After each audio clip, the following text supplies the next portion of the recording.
Las opiniones y comentarios expresados en el siguiente espacio son exclusiva potestad de quienes lo emiten. Esta empresa televisora exime su responsabilidad o participación en los mismos.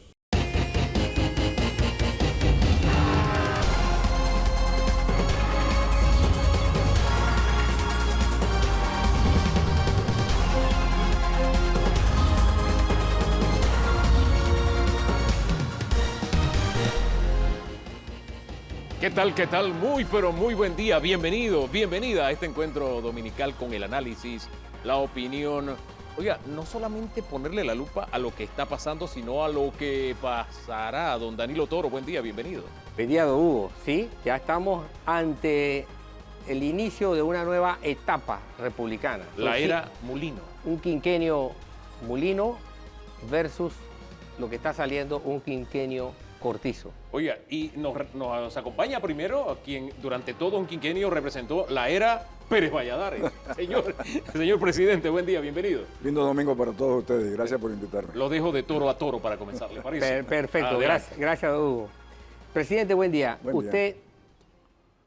Usted fue un actor preponderante de esa etapa en la que se vivió el trauma más grande en su historia después de la Guerra de los 1000 días. O sea, en los últimos 200 años, lo que se vivió entre el 87 y el 89, sobre todo el 89, Panamá no lo había vivido.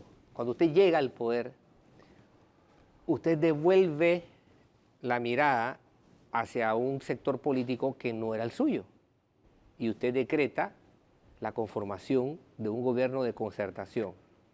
A su juicio, ¿este gobierno está haciendo lo mismo o hay diferencias significativas con lo que usted hizo? Hombre, Danilo, son circunstancias diferentes porque, vamos a ver, en aquellos momentos lo que había en la sociedad era mucho odio, mucho resentimiento, mucho enfrentamiento. Ahora yo pienso que lo que hay es un poco de decepción y un poco de esperanza en este gobierno nuevo. Así es que, aunque son cosas diferentes, yo creo que los primeros nombramientos que ha hecho el presidente electo de alguna manera dan la impresión, o me da a mí la impresión, de que él está tratando de abarcar un grupo social lo suficientemente grande para tener una base de apoyo para las modificaciones que hay que hacer, que son grandes, son duras, son difíciles, son socialmente impactantes, empezando por lo que él mismo ha dicho, que es el tema de invalidez, vejez y muerte en la Caja del Seguro Social. Así es que sí, hay alguna afinidad, yo creo que sí, aunque sean circunstancias bastante diferentes a aquellas con esta.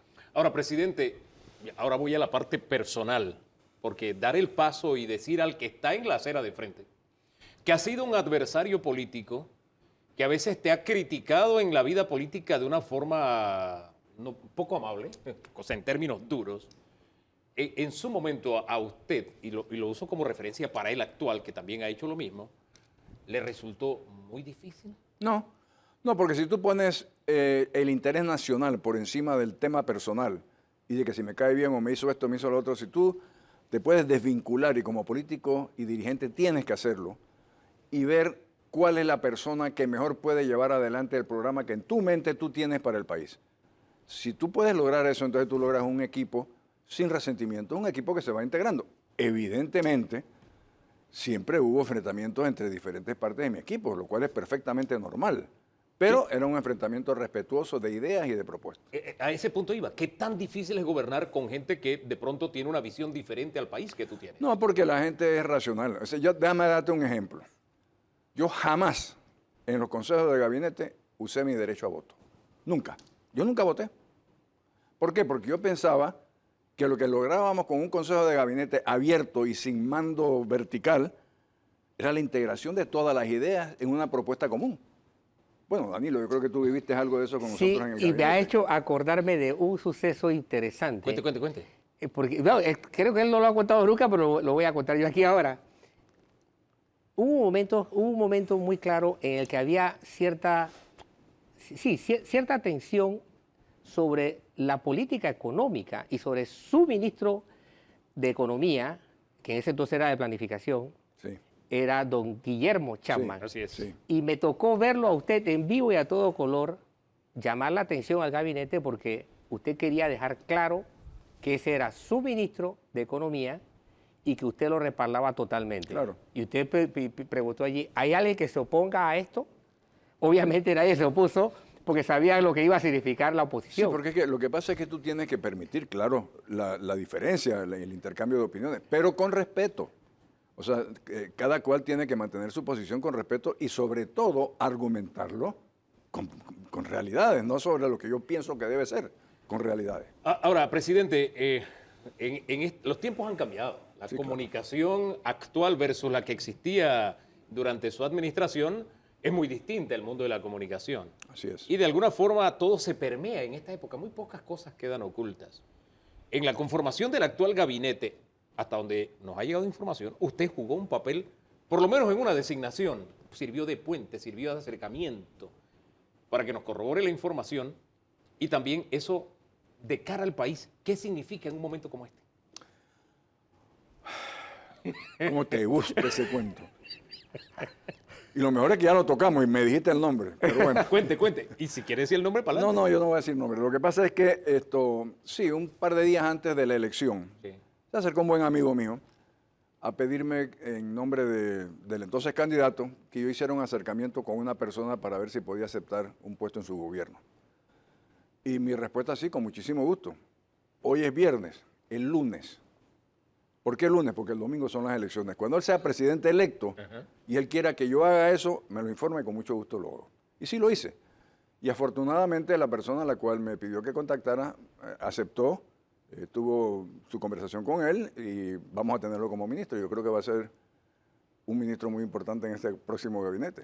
A nosotros nos gusta hablar claramente. Es el ministro que de alguna forma despertó en la opinión pública una reacción sumamente favorable. ¿El ministro Chapman o recibí información equivocada? No, pero es que hay varios hay varios ministros que han buscado una información que han sacado una información, una reacción Mire, muy positiva. no es usual que usted trastabille No, usando la palabra. porque que hubo hay 2 o 3 nombramientos que son verdaderamente asombrosos. O sea, sí, Chapman es uno, pero tú tienes también a Navarro, tú también tienes al canciller.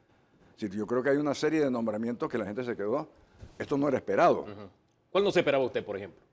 Hombre, ninguno de los 3. Ajá. Ninguno de los 3. Pero el hombre fue Chapman, el que usted sirvió de enlace, ¿no? Eso lo dices tú. Don Danilo. Y usted Bien. no lo niega. Señor presidente, lo que hay por delante son temas realmente difíciles, muy difíciles, y que van a quitarle a la chequera del capital político del presidente Mulino, algo le van a quitar. Mi pregunta es esta: ¿es la convocatoria a una constituyente algo que realmente le aporte o le quite Danilo, algo que mira, le meta riesgo? yo he oído y he visto al presidente electo cambiar un poco su posición o explicar un poco la posición de la constituyente. Él quiere cambios constitucionales, sí, pero él está pensando en algo similar a lo que el país hizo en 1946. Es decir, una propuesta concreta de cambios constitucionales, llama la constitución nueva si tú quieres, si son lo suficientemente grandes los cambios, pero electos para ver ese tema, no una constituyente abierta. En primer lugar, porque te quita mucho tiempo. Introduces una discusión política muy grande en el país cuando tienes problemas muy serios, la caja del Seguro Social, la falta de medicamentos, el alto costo de la electricidad, la falta de agua, las carreteras desbaratadas, para estar hablando de una constituyente que la constituyente no soluciona los problemas. Lo que soluciona los problemas es el Ejecutivo, ejecutando soluciones y respuestas. Así que yo lo veo, hombre, a lo mejor me equivoco, pero yo veo al presidente electo decir, bueno, mira, sí, vamos a hacer cambios constitucionales, pero por esta vía. No vamos a arriesgarnos por aquella cosa abierta, que abrir una caja de Pandora donde todo el mundo pueda, y nos va a tomar 3 o 4 años. O sea, se le va el periodo. ¿Le parece la receta correcta, la vía correcta? La vía correcta para mi concepto es una reunión de altos abogados constitucionalistas conocidos en el país, señalándoles cuáles son los campos que el Ejecutivo pretende cambiar o pretende modificar y que ellos den una propuesta. Y luego, si es necesario, convocar una asamblea constituyente para esa propuesta, pues se hace. Por ahí aparentemente va la receta. Primer tema en la agenda del presidente, Caja de Seguro Social. Usted lo ha dicho, un tema difícil, un tema complejo. La receta hasta ahora es que él tiene un equipo de conocedores del tema analizándolo para hacer una propuesta al país o presentarle las alternativas al país. y que esté resuelto antes de diciembre, porque en diciembre se acaba la plata, así de sencillo. También le pregunto, ¿la vía correcta qué le añadiría a usted, qué le quitaría a usted? Vamos a ver. Yo creo que el tema del IBM, porque en la Caja del Seguro Social tiene varios temas. Sí. La otra es la atención médica, que es pésima, y la otra son los medicamentos que no existen. O sea, vamos a ver IBM, que es el déficit que existe. Es el tema más estudiado de los últimos 20 años. O sea, yo no sé qué vamos a reestudiar lo estudiado. Ya sabemos lo que pasa. Tenemos que proponer respuestas. Yo le sugerí en estos días, en una entrevista, que por qué no casamos, por ejemplo, una revisión del tema de la mina. Una revisión en el sentido de que sabemos que ese contrato fue inconstitucional, aunque no, bueno, haya dudas sobre eso, y que no hay ahora mismo nada. Entonces, ¿por qué no vemos ese tema diciendo, bueno, ¿por qué no podemos hacer un nuevo contrato donde la mitad de las ganancias sea del Estado y la mitad de las ganancias sea del socio? Y esa mitad de las ganancias del Estado, que pueden ser miles de millones de dólares, vamos a dedicarlo en su totalidad a reforzar IBM. ¿Eso qué hace? Eso lo que no elimina la necesidad de medidas, de ver las paramétricas que tanto llaman, pero los ajustes serían mucho menor. Serían un costo social mucho menor. Y para contestarte tu pregunta, Danilo, el capital social existe para usarlo.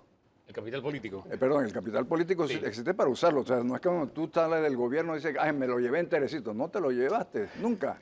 Para invertirlo. Para no entrar en un conflicto neuronal en este momento, porque me saltó de un tema al otro, ¿usted cree que la población acepte una propuesta como esa con la minera? Vamos, mitad y mitad. Podemos validarla. Es decir, yo le presento a la población un referéndum.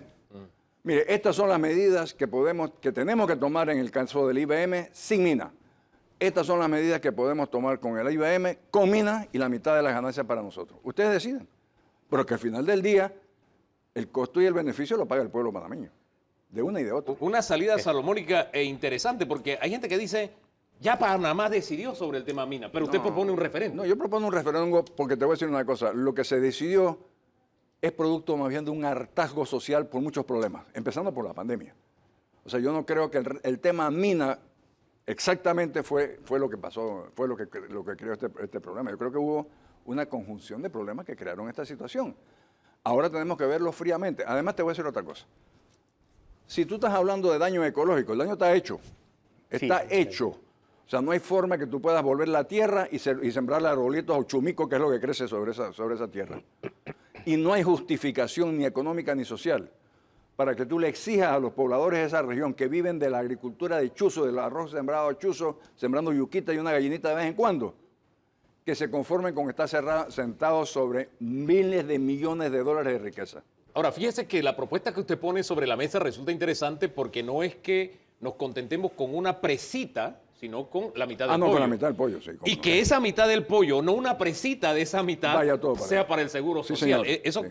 cambia totalmente el tablero de ajedrez. ¿No le parece a usted, don Danilo? Sí, don Hugo. Yo dije en este mismo espacio hace meses ya, el año pasado, cuando no estaba decidido por la presión popular la suerte de la mina, que yo me oponía al contrato. No necesariamente soy antiminero. Ahora. Una cosa es oponerse a la relación contractual que tenía Panamá. Y creo que una propuesta de ese tipo merece llevarse a la mesa y la discusión del análisis. De buena fuente yo sé, o he llegado a conocer, que por ahí va la propuesta en la era Mulino. Mi pregunta es, ¿usted ha conversado con el presidente? No, yo no he conversado con el presidente. ¿No han conversado? No. ¿Están en sintonía en eso? Sí, bueno, chateamos de vez en cuando cualquier cosa que le interese o que a mí me interesa preguntarle, pero no me he sentado a conversar y de este tema no hemos hablado. Mire, y hay coincidencia en la información que yo he recibido y en la que usted expresa como una propuesta. Sobre Ahora, todo el aspecto ese, perdón, Hugo. Sí, El daño ecológico ya está. sí. Sí, claro. No, es que esa es una la realidad. Además, claro. te advierto algo. Yo sí le agradecí mucho el desayuno que tuve ayer o antes de ayer con el ministro designado de Ambiente. Ajá. Y le planteé exactamente lo mismo. Porque quizás él es una de las personas que más podría oponerse a este tipo de reactivación de esa mina. Y no lo vi negativo, tampoco lo vi que se desborda de entusiasmo, alegría por la mina. Pero no lo vi negativo, lo cual significa que tú tienes un margen de conversación. Vamos a ver el tema, vamos a verlo. A ver, cerrar la mina, el daño está hecho, y cerrarla nos cuesta 500 millones de dólares. ¿A quién? A nosotros, los panameños, porque ellos no lo van a cerrar.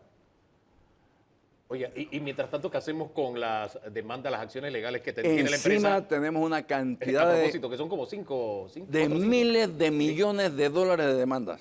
O sea, ¿por qué no tomamos todo lo que está sobre la mesa y renegociamos un contrato que sea más adecuado a los intereses panameños? Y con la demanda decirle, "Ey, aguanta las demandas y negociamos". No, eso es parte, Eso por sería supuesto, parte. por Ok. supuesto.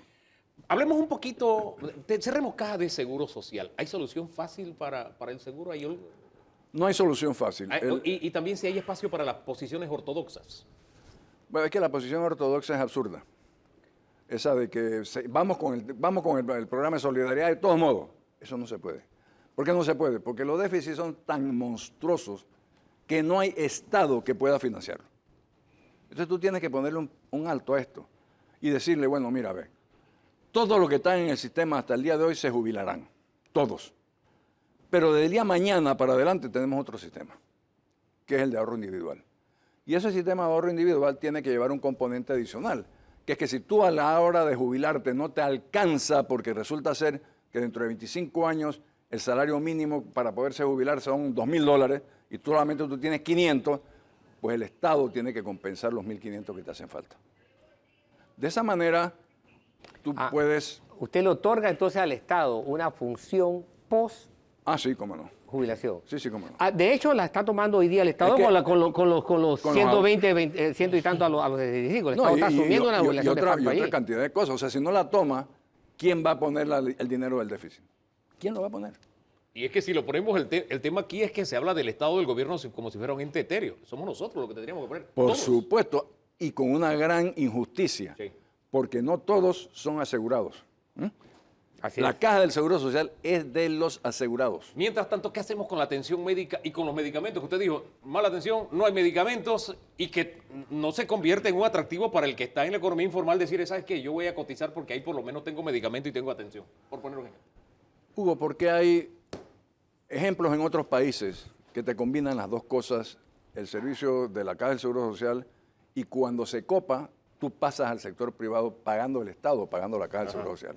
Es decir, es absurdo que un enfermo de cáncer le digan, tú sabes una cosa, tu operación está programada para dentro de 6 meses. Dentro de 6 meses el cáncer, ya, el tipo se está muriendo, la persona está muriendo.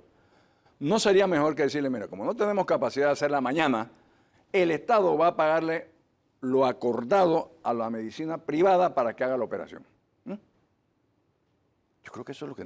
Así enfrentaríamos el tema de la mora, por lo menos. Yo pienso que eso es y igual con las medicinas. ¿Quién ha dicho Eso que- sucede en Europa y países como España, pero Exactamente. eso sucede porque los impuestos que respaldan ese tipo de acción del Estado son relativamente altos. Y, Eso bueno, sucede en Uruguay, eso tiene cerquita. que hacerlo así. O sea, no, tú sabes, tú no puedes tener tu cake y comértelo. Ahora, eso sucede en Uruguay, aquí cerquita. Este tema, en la administración Torrijos, que fue la última vez que se tocó, lo llevó a un punto de quiebre que incluso estuvo en riesgo la gobernabilidad del país. ¿Se podría enfrentar esta administración a una situación como esa o cómo desactivar esa posibilidad? Con diálogo, yo creo que tú tienes que hablar, tú tienes que explicar, tienes que dialogar con todos los actores sociales y saber, mire, es que la propuesta que usted hace por estas razones es inviable. Claro. Vamos a modificar la mía si no le gusta al punto hasta donde podamos llegar y acercar los criterios. Pero lo que tú no puedes decir es que yo me cierro a la banda que tiene que ser como yo digo o no hay. Pues no puede ser. Ahora, presidente, hablemos un poquito de la política de su partido, la peor derrota en su historia en la contienda presidencial. ¿Usted vio el tren venir? ¿Usted vio el impacto? ¿Usted previó esa posibilidad o le sorprendió? Tú sabes lo que me sorprendió verdaderamente, ver las concentraciones y las marchas que hacía el candidato del partido y luego ver el resultado electoral. Eso sí me sorprendió. Quiere decir que mucha de la gente que fue allí por una razón o por otra, simplemente no votó por él.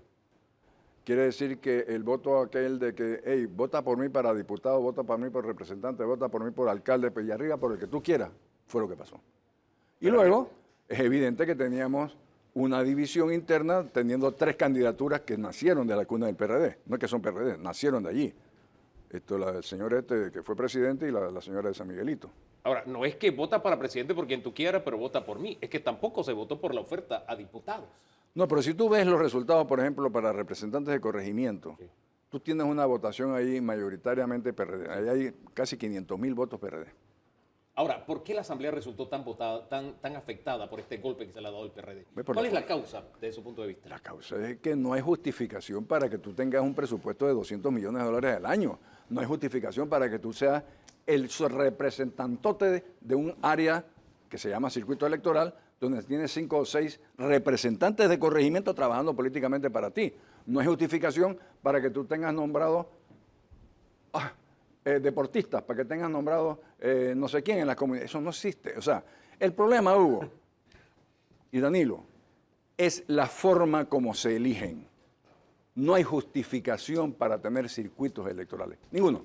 La representación proporcional se establece a través del representante de corregimiento.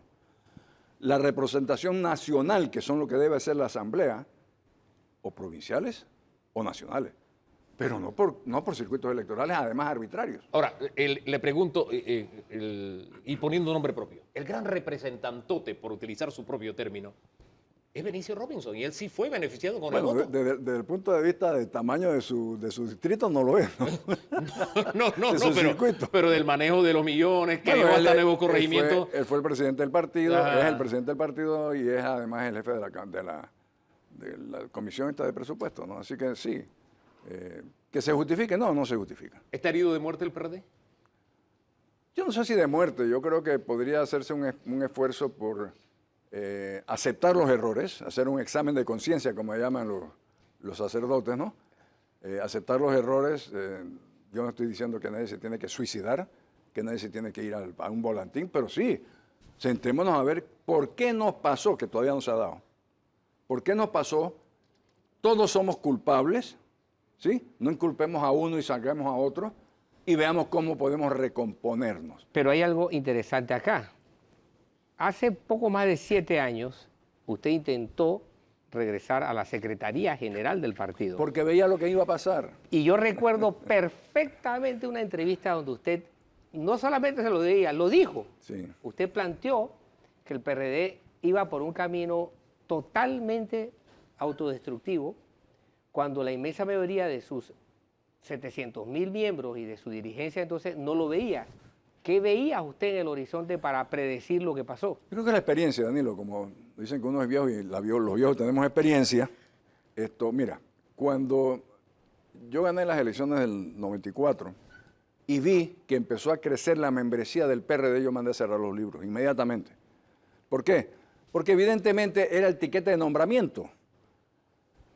Pasó mi periodo con los libros cerrados, muy pocas inscripciones nuevas. Llegó el siguiente periodo, yo pasé mi secretaría y la dirección del partido a otra gente, y esos abrieron el partido. No hay justificación de ninguna clase para tener un partido de 700.000 personas en un país como el nuestro tan pequeño. Si tú pones a ver, por ejemplo, el Partido Socialista Obrero Español o el PP, no tienen ni siquiera esa cantidad de miembros. No tiene. Entonces, ¿cuál es el sentido? Yo hice un trabajo investigativo en Panamá, es proporcionalmente a la población en un renglón el país más representado del mundo político, el PRD. En partidos. Estaba por encima hasta del partido hindú. Que Entonces, era el más entonces grande. te pones a pensar, ¿por qué? Bueno, porque es el mecanismo de lograr un puesto público. Entonces tú tienes que parar eso, no puedes seguir por esa parte. Ahora, presidente, usted dijo todos cometimos errores. Si usted tendría que aceptar errores, ¿cuál sería? Aquí fue la figura del candidato presidencial. No, eso no fue la adecuada, no fue la correcta. No lo determiné yo. No, eso no lo determiné yo. Fue un pase de factura al gobierno. ¿Qué fue? Hugo, yo lo que digo es que la culpa siempre es huérfana de padre y madre. Ah. En consecuencia, como es huérfana de padre y madre, todos somos culpables. ¿Sí? Ahora, presidente, hay un tema que es, no sé, está como la piedrita ahí en el zapato. Y el presidente electo de alguna forma se ha convertido en bandera de este tema porque él es uno de los millones afectados por un pésimo servicio, el eléctrico, la distribución eléctrica. Aquí decía don Fernando Aramburu Porras, que fue el brazo ejecutor de la transformación de IRRE a lo que tenemos actualmente, que no se siguió con esa modernización y que había que ejercer algunos cambios para que el mercado funcionara como debe funcionar y con la calidad de servicio. Como el siguiente tema es eléctrico, yo quiero que cerremos con eso. Como usted fue el artífice de lo que tenemos hoy, ¿en qué nos hemos quedado atrás? ¿Qué habría que cambiar para que tengamos buen servicio, buenas tarifas? No es que nos quedamos atrás, es que destruimos. Nosotros destruimos una entidad que era la piedra angular de la estructura, que se llamaba el ente regulador de los servicios públicos, que tenía 3 personas, uno de agua, uno de electricidad y uno de telefonía. El de electricidad era uno de los ingenieros eléctricos más importantes que ha tenido la República. ¿Te acuerdas de él? Okay. Ajax. ¿no? Ajax, Sí, Moscote. señor, Ajax Moscote. Ah, no. El próximo gobierno simplemente le pareció que eso había que destituir todos, votaron a todos, reestructuraron todo. Te voy a dar otro ejemplo. Yo sé que en diciembre del 99 había una meta de calidad en telefonía que se había establecido y que si no se cumplía era una multa de $10 millones para Cable & Wireless. Claro. Se le perdonó. Entonces, si tú tienes ese tipo de afinidad entre quien te debe regular y el regulado, evidentemente lo que tenemos es una porquería de servicio. Ahora, de alguna forma en generación hay algún nivel de competencia y la matriz se ha diversificado. No la hay en distribución. ¿Tenemos que evolucionar hacia una competencia de distribución o cuál sería la salida? Yo creo que las dos cosas. Yo creo que tienes que perfeccionar la competencia en generación y tienes que evolucionar hacia una competencia en distribución. Definitivamente, ese es el esquema original. Don Danilo. Sí, la palabra privatización para algunos sectores se convirtió en una palabra obscena, ¿no? Y al gobierno suyo, al gobierno que usted preside, se la comenzó a acusar de que había privatizado, bajo la tesis de una política neoliberal, que es cuestionada por un sector ideológico y político hoy día. Que saca menos del 1% de los votos, dicho sea de paso. Ya. Bien. Tuché. Bien. Entonces, desde esa perspectiva, ¿su política fue realmente ir por la privatización o usted cree todavía que hay algo que usted planteó que todavía le dejaba un espacio importante al Estado? Claro, acuérdate, Danilo, que los acuerdos, lo que pasa es que la juventud no conoce eso, pero los acuerdos originales de ese esquema fue lo que se llamó el Plan Ford, Así es. que lo negoció el ex vicepresidente Billy Ford, que Dios lo tenga en la gloria, con las instituciones financieras internacionales. Y eso contemplaba la venta del 100% de las acciones estatales en electricidad, agua y telefonía. Nosotros lo que hicimos fue hablar con ellos y decirle, espérate un momentito, time out.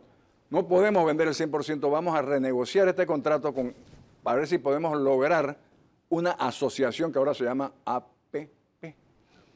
Sí. En aquel tiempo eran empresas mixtas, Sí. ahora es APP. Corporatización le llama usted también en ese momento. Eso lo dijo Billy, sí, pero Sí, fue Billy. Ok. era realmente recuperar una presencia del Estado Claro. en el patrimonio de esas empresas. Y lo logramos. Lo logramos. El Estado sigue siendo dueño del 49% de Cable & Wireless. El Cable & Wireless tiene 49%, el sindicato tiene 2%.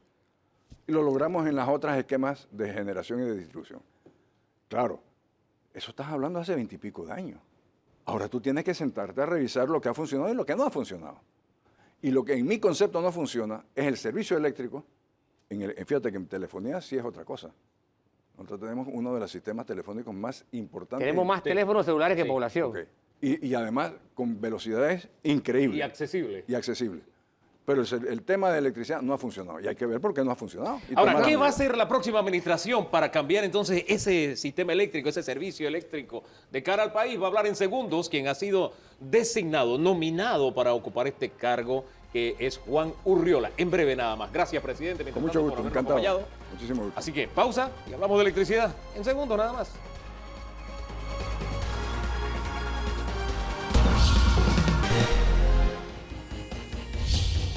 Juan Urriola ha sido designado por el presidente electo José Raúl Mulino para encargarse de uno de los temas más escabrosos y de los que ha sido víctima el propio presidente, el pésimo servicio de la energía eléctrica. Él estará al frente de la Secretaría Nacional de Energía. Atiende una multitud de temas, pero vamos a entrar solo con ese en primera instancia. Don Juan, bienvenido.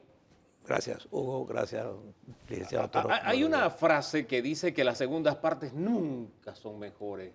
Usted tiene sobre sus hombros la responsabilidad de echar por tierra ese adagio. Sí, pero hay otra frase que dice que hay round de estudio y en esta no va a haber round de estudio. Aquí vamos a actuar apenas entremos. Tiene que ir directo y a la yugular. Ahora, yo manejo información.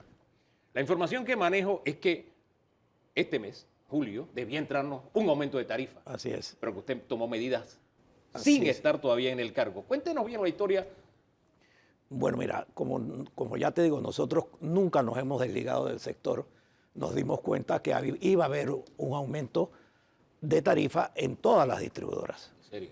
Así es. Entonces, inmediatamente nos fuimos a reunirnos con las distribuidoras, nos reunimos con el ente regulador, hicimos los ajustes que correspondían. Normalmente las tarifas se diseñan con algunos supuestos, entonces más cerca de la realidad, pues los supuestos se pueden manejar mejor, o sea, son más manejables y basado en eso nos sentamos con las distribuidoras, ambas, y con el regulador y hemos logrado, primero que todo, detener el aumento para el segundo semestre y lo siguiente es que en áreas como en el área de Dechi va a haber algunos aumentos que por este momento no voy a decir los números porque podría corresponderle al presidente hacer los anuncios cuantitativos sobre este tema. Pero sí, como también se manejó con suficiente anticipación una licitación que realmente le cercenaba toda oportunidad a este gobierno que entra de arreglar las cosas. Ustedes se pueden imaginar que una licitación que podía tener de estar en el orden de los $1.000 millones, se abrieran los pliegos de las ofertas 3 días antes de la toma de posesión. ¿A quién se le ocurre eso en este país? O sea, prácticamente usted desactivó una bomba. Exactamente, exactamente. Y ojo, que le costó mucho ¿Ah, sí? al equipo de transición del gobierno de Molino, le costó al licenciado Aníbal Galindo que lo dirigió y a nosotros que trabajamos con él, no fue nada fácil. Hubo un empeño increíble en mantener una licitación que le cercenaba y que contrataba, hacía contratos de energía por los siguientes 20 años en forma onerosamente y muy, no estaban claras las especificaciones tampoco, y entonces eso entraba.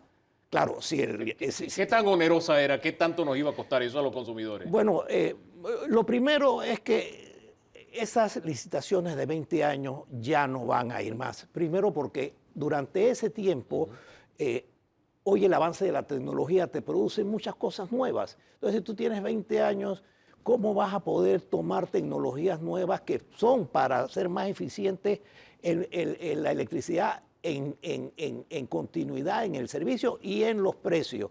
Pero además de eso, es que hay un error que se ha venido cometiendo y que nosotros tenemos que corregir.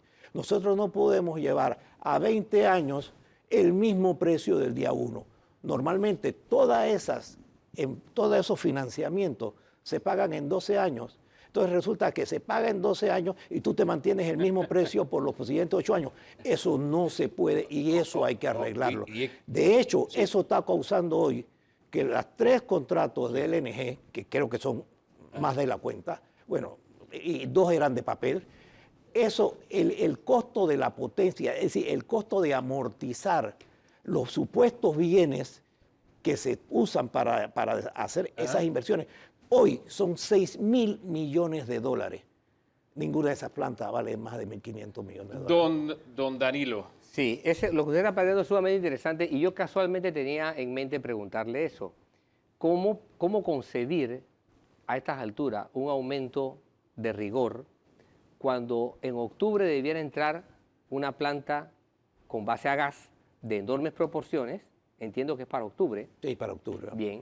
Y 2, cuando hay 2 o 3 modelos de incorporación sistemática que se está haciendo en muchos países de energía eléctrica con base a energía solar, Claro. que van a incidir enormemente en el comportamiento del mercado y que nosotros no tenemos ni por cerca regulado como hay, por ejemplo, en Europa o en Brasil, por ejemplo, aquí en América Latina.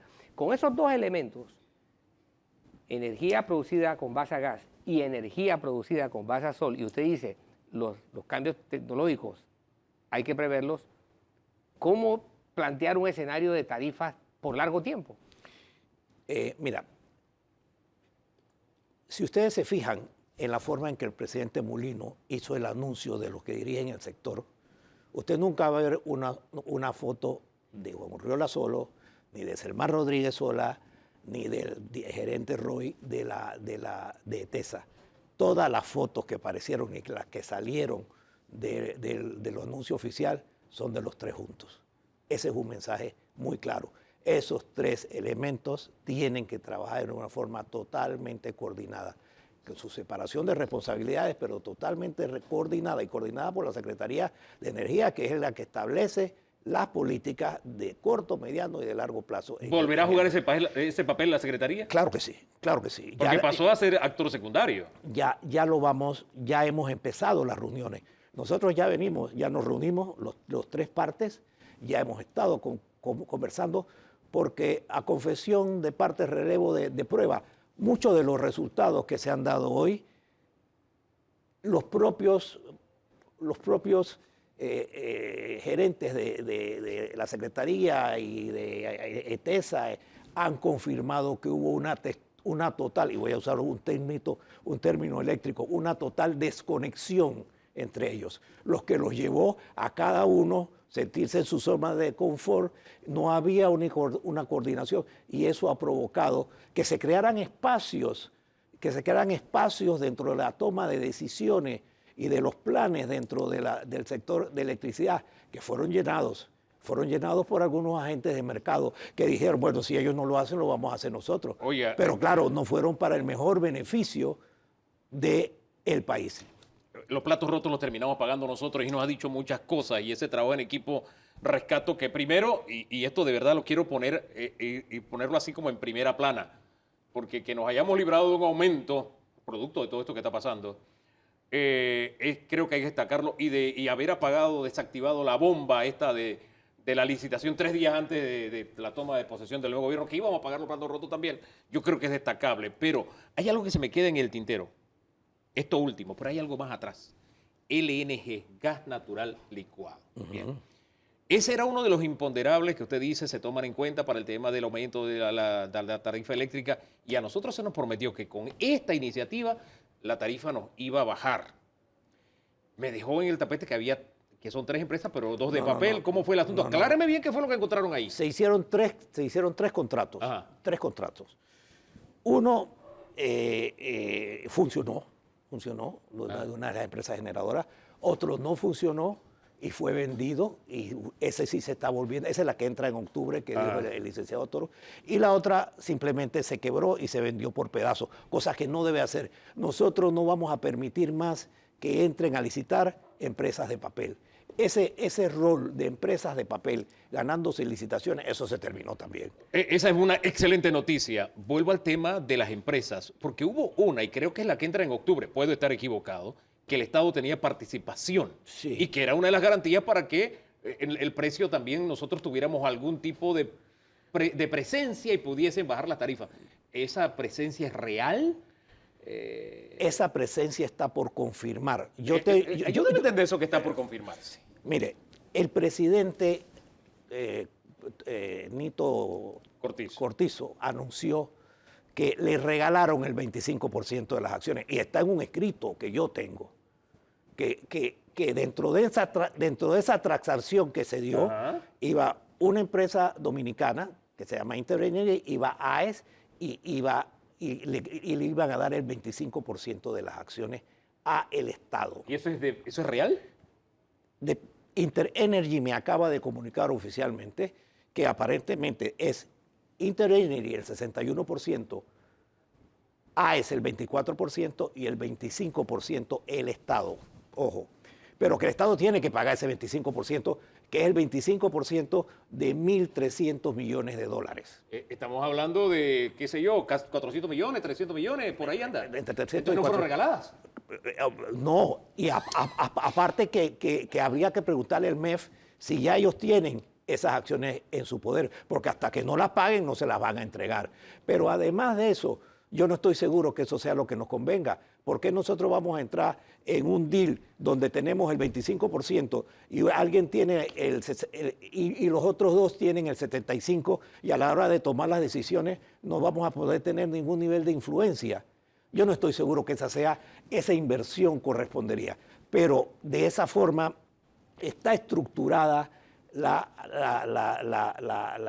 propiedad de esa planta. 25% para el Estado, y habría que pagarla. Es decir, no fueron regaladas. Yo le digo aquí entre nosotros, aquí nada más entre nosotros, Y fue- eso del regalo a mí siempre me llamó la atención porque y fue- ¿quién regala 25% de una empresa de la forma en que se estaba lanzando y se estaba presentando? Bueno, no sé. pues, ahí está. Nos cuesta 400 millones. Alrededor de 400 ¿Y millones. tenemos la plata para comprarla o vamos a optar por otra estructura, por otra fórmula? Yo creo que será una decisión que tendrá que tomar el presidente y el MEF, a ver si nos conviene o no nos conviene, o simplemente ejercer eso y, ojo, de repente hacemos un pequeño negocio. Valía tanto a la hora de que se empezó la construcción, hoy que tengo operación vale un poco más, entonces yo la vendo y yo me gano... Me gano algo, yo me puede gano ser. algo. Pero- Eso me suena mejor, de pronto. Pero realmente no es un regalo. Ninguna empresa, menos empresas que son públicas y que están cotizando en bolsa, pueden estar regalando A 400 mí me millones. incomoda cuando me echan un cuento y un cuento de esa dimensión deja un mal sabor de boca, don Danilo. Sí, ahí tiene que haber algún sustento financiero que explique la participación del Estado, que todavía, como dice usted, está por definirse o por explicarse. Por ahora es págame para que te dé las acciones y 400 400 millones son 400 millones. Exacto. Vamos. Ahora,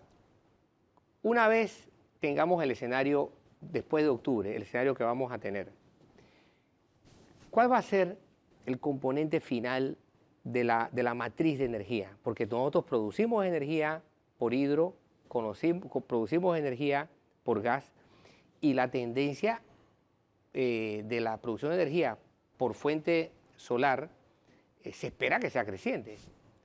¿Cuáles son las perspectivas de su gestión en este sentido? Bueno, mira, nosotros vamos a seguir trabajando. Perdón, y está la eólica, que Claro, está establecida en está Panamá la también. eólica. Sí.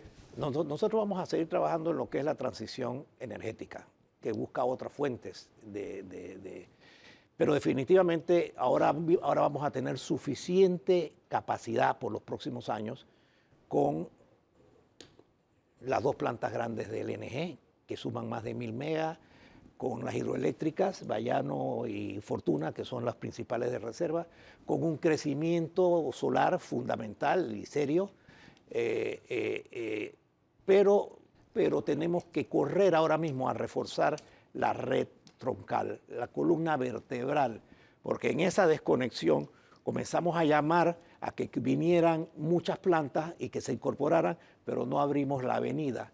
Entonces se nos está quedando corta la capacidad de las líneas de transmisión. Entonces hay que correr con levantar la capacidad de las líneas existentes, a correr con la línea 4, que puede ser una línea importante para el desarrollo del tren que viene de David y que el presidente ya la ha anunciado varias veces como el proyecto cumbre de su gestión. Entonces hay que meterle la mano a la empresa de transmisión, pero eficientemente.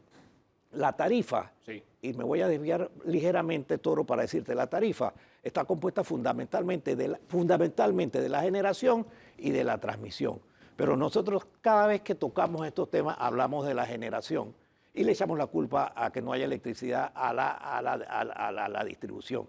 La distribución tiene culpa en calidad y servicio. Los precios vienen de acá. Pero ¿qué pasa? A ETESA como que no la hemos estado viendo. Ajá. Nos da igual si la línea vale 500 o vale 700 millones de dólares. Oye, son 200 Claro. millones de dólares.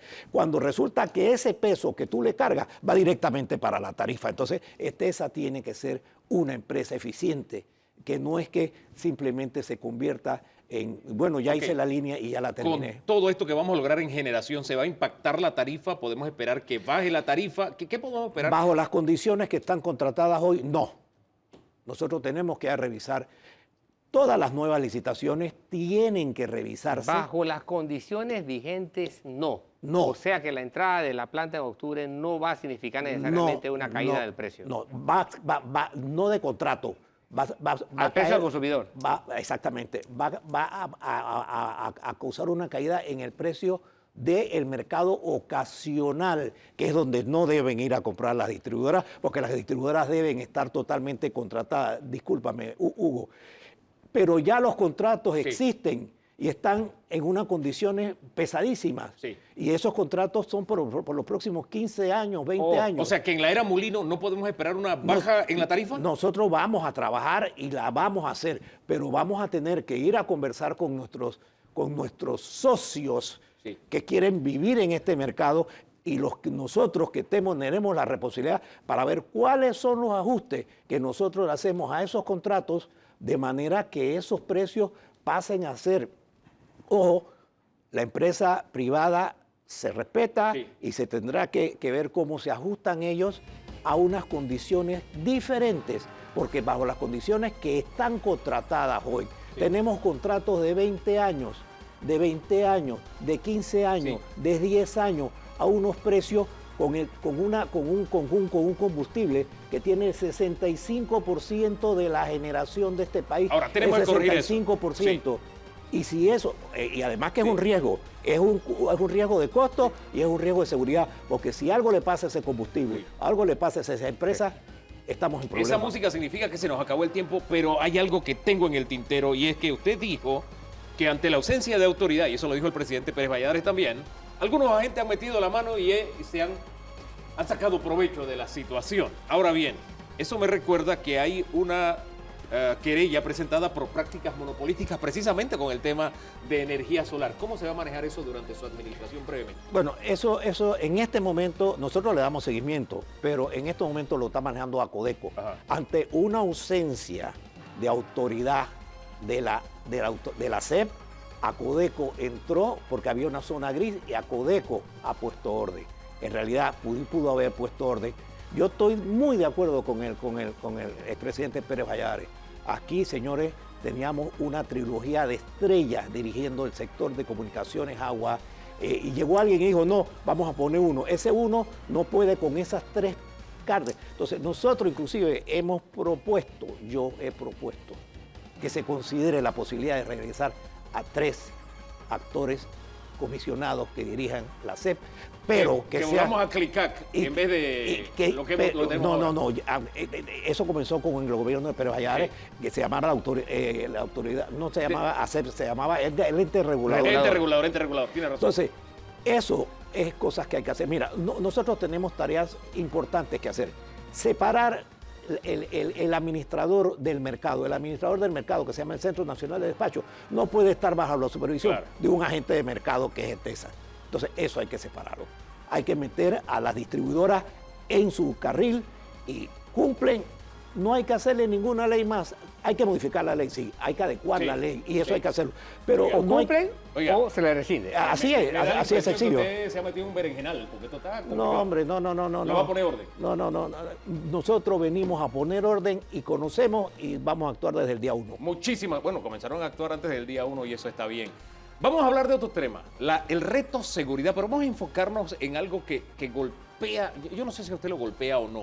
¿Usted se ha dado cuenta que han desaparecido menores de edad que aparecen en otro país y muchas veces en compañía de un adulto? ¿Cómo se logra eso? El delito cibernético es uno de los retos de seguridad que tiene la administración Mulino y vamos a abordarlo en el siguiente tema, en el siguiente segmento. Por favor, siga con nosotros.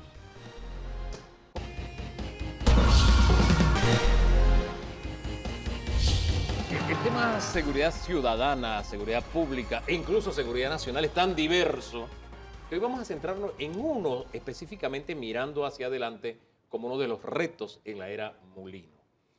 Recientemente se han dado circunstancias en las que han desaparecido menores y ha sido, parece mentira, todo ha comenzado vía digital y nos han aparecido en otros países en manos de adultos. ¿A qué nos estamos enfrentando? Vamos a verlo desde 3 ópticas. Está la doctora Lesbia González, ella es psicóloga forense. Ayer estuvieron de día los psicólogos. Ayer es el Día de los Psicólogos y le mando un saludo a todos en todo el país y a todos esos que hacen impacto social. Oiga, entre ellos está mi hija Jennifer. Qué bien. Así que felicidades muy a Jennifer. bien. Mire, yo no estoy muy pendiente de eso. Irving Muñoz, que es comisionado en retiro, él está al frente del Colegio Nacional de Servicios de Policía. Buenos días. Buenos días, bienvenido. Y también Alex Newman, él es consultor digital de Vida Digital, Correcto. ¿cierto? Gracias, Alex, por estar aquí.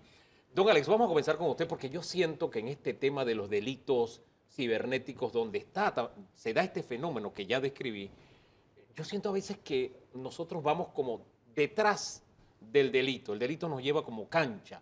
Yo no sé si usted tiene la misma impresión, yo estoy equivocado, o cómo anda este tema. Yo creo que estamos detrás de la ambulancia en más de 4 aspectos, incluyendo primero el tema de marcos regulatorios adecuados, que espero yo que a partir del 1 de junio, teniendo una nueva camada de legisladores, de diputados, podamos afinar estas leyes y acercarlas más a la realidad actual, por un lado.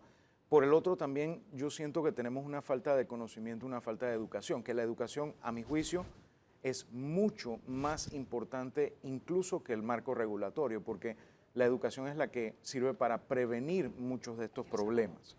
Además, también yo creo que debemos de algún modo u otro hacer más conciencia en general en todos los niveles, porque aunque pareciera que esto es algo moderno, esto siempre ha pasado, solamente que antes era a través del teléfono, a través de diferentes otras tecnologías. Yo me imagino que en algún momento habrá pasado con otros medios de comunicación también.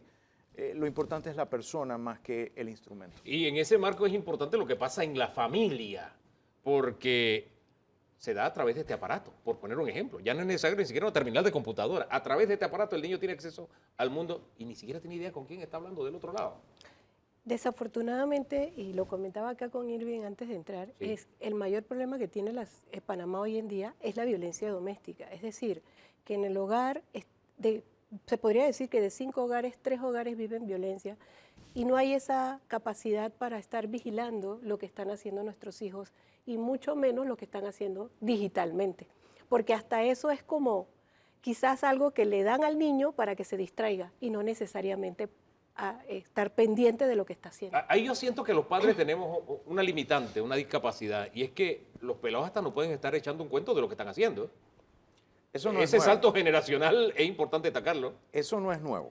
O sea, nosotros, por lo menos en mi caso, empezamos con el tema de las computadoras hace ya más de 30, 40 años, pero antes de eso también había maneras en que los hijos les escondían cosas a los papás.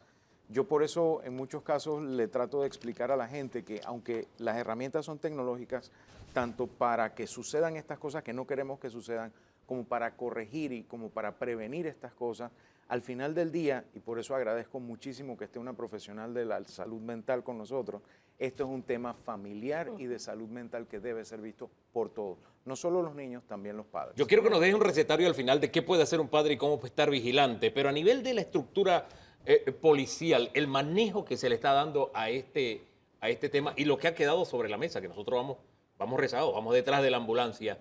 ¿Cuál es el reto en la era Mulino para enfrentar este tipo de delitos? Y en este caso, aunque hay muchos delitos digitales, incluso donde te están estafando, te están sacando, estamos hablando aquí de vidas que se frustran, tráfico incluso humano puede ser también en esa línea. ¿Qué hacemos? Bueno, delitos de esta naturaleza se van a dar de todas formas, pero fíjate cómo has comenzado el debate.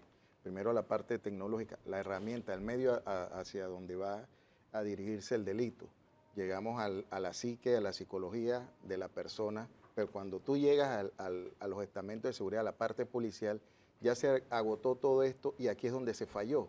Entonces se falla en la formación en el hogar. Entonces cuando entran los estamentos de seguridad entran porque ya hay un problema en la sociedad. Entonces donde nosotros tenemos que apuntar realmente es al restablecimiento de ese ser humano. Y lo voy a decir como un ejemplo. Mira, en varias ocasiones, yo vengo de un barrio muy humilde, popular, en donde había para estudiar y había para irse por el mal camino, como uno dice. Entonces, mis padres velaron que yo fuera por el buen camino y yo opté que esa era la mejor medida.